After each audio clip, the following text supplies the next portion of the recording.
I'm not sure how it's going to work, Christoph. However, something has to be done.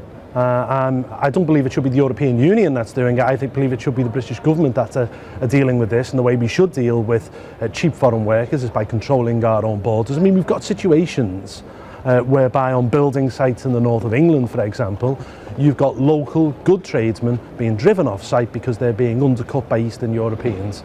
Now these guys are either unemployed, doing menial jobs, or in many cases driving taxis. That cannot be good for society as a whole. It cannot be conducive for communities, and something has to be done. But the way to do it isn't by a European-wide agreement.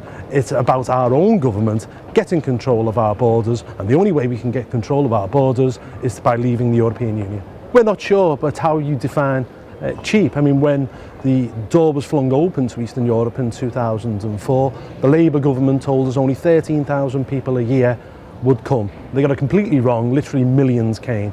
And now on January the 1st, all restrictions fall to Romania and Bulgaria, which means that they can come and work freely and even claim benefits. You know, we have the easiest benefit system or welfare system in Europe to access. Many will come to do that. Quite frankly, we've got 22% youth unemployment at the moment. We can't saturate the market any further, and we should be putting British people first, which means putting British people into work.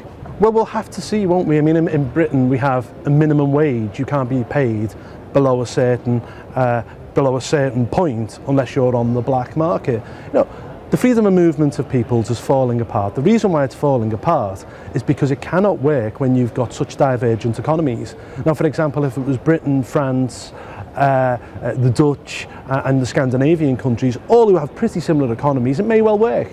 But what you can't have is a country like Britain, which is the 7th largest economy in the world, in the same freedom of movement, shall we say, with a place like Bulgaria, where the average wage is €350 a month. It just cannot work. Look, people in my country, especially in the trades, electricians and plumbers and bricklayers, are only earning around 2/3 of the wages they were earning 10 years ago. And this is due, I believe, to Eastern European migration, which is saturating the market and driving down wages. It's unfair, it's wrong, and something needs to be done. But I don't believe it should be done at European level. It should be done by our own government, by protecting our own borders.